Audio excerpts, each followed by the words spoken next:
ডাকসু নির্বাচনে বহিরাগতদের চাপমুক্ত হয়ে সুষ্ঠু ভোটের পরিবেশ নিশ্চিত করতে হবে নির্বাচন কমিশনকেই, এমন মন্তব্য করেছেন বিশ্ববিদ্যালয় শিক্ষক নেটওয়ার্ক। দুপুরে ঢাকা বিশ্ববিদ্যালয়ের মধুর ক্যান্টিনের সামনে এক সংবাদ সম্মেলনে এসব কথা বলেন তারা।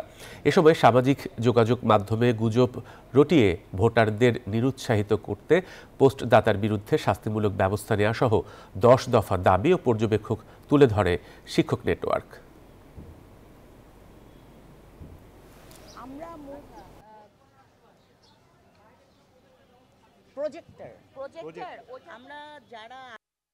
সর্বসাধারণের প্রবেশপথ বন্ধ না করে কেন্দ্রগুলোতে নিরাপত্তা জোরদার করা হোক।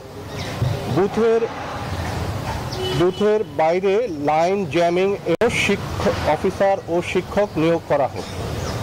আমরা আশঙ্কা প্রকাশ করেছিলাম, সর্বসাধারণের প্রবেশপথ বন্ধ করলে যারা বিঘ্ন ঘটাতে চায় তাদের প্রবেশ রোধ করা যায় না।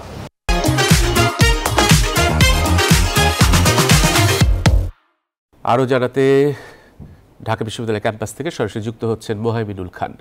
মোহাইমিনুল, এখন ক্যাম্পাসে কি পরিস্থিতি দেখছেন বিস্তারিত আমাদের জানাবেন। আর আজ তো প্রচারণার শেষ দিন, প্রচারণাও কেমন জমে উঠেছে? ধন্যবাদ আপনাকে। আমি এই মুহূর্তে দাঁড়িয়ে আছি ঢাকা বিশ্ববিদ্যালয় ক্যাম্পাসের যে কেন্দ্র 8টি আছে তার একটির সামনে, সিনেট ভবনের ঠিক সামনেই। আমরা কিন্তু দেখেছি আজকে সকাল থেকে কিন্তু প্রচারণা বেশ জমে উঠেছিল এবং বিচিত্র সব ইশতেহারের কাগজপত্র নিয়ে কিন্তু প্রার্থীরা ছুটে যাচ্ছিলেন ভোটারদের কাছে। যেহেতু আজকেই শেষ দিন, সেহেতু কিন্তু সবাই বলছেন যে এখনও কিন্তু অনেক ভোটারের কাছে পৌঁছানো বাকি আছে প্রার্থীদের, তাই তারা কিন্তু আসলে বেশ জোর প্রচারণা চালাচ্ছেন সেই ভোটারদের কাছে পৌঁছে যেতে।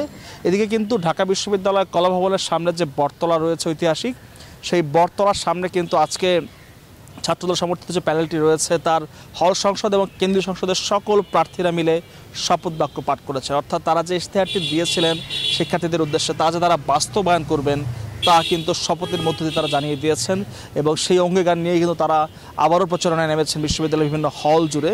এবং আজকে শেষ দিন হয়, রাত 10টার আগে কিন্তু তারা চাচ্ছেন যত বেশি ভোটারের কাছে এই ইশতেহার নিয়ে পৌঁছে যাওয়া যায়। আমরা সকাল থেকে দেখেছি যে বাকি যে প্যানেলগুলো রয়েছে তারাও কিন্তু বিভিন্ন হলের সামনে, লাইব্রেরির সামনে, কলাভবনের সামনে, এমনকি এফবিএসের সামনে, সেই সাথে যেগুলো হল পাড়া রয়েছে, কার্জন হল এবং যে কেন্দ্রগুলো আশপাশে এলাকাগুলো রয়েছে সেখানে কিন্তু ব্যাপক প্রচারণা চালাচ্ছেন এবং চেষ্টা করছেন যত বেশি ভোটারের কাছে নিজের ইশতেহার স্পষ্ট করে পৌঁছে যাওয়া যায়। এ নিয়েই কিন্তু আসলে বিশ্ববিদ্যালয়ে এই মুহূর্তে উৎসবমুখর পরিবেশ বিরাজ করছে এবং যে 471 জন প্রার্থী রয়েছেন তারা কিন্তু চেষ্টা করছেন যে 39,775 জন ভোটার রয়েছে তাদের মধ্যে যত বেশি ভোটারের কাছে পৌঁছানো যায় এই সময়ের মধ্যে সেই চেষ্টা করে চলছেন।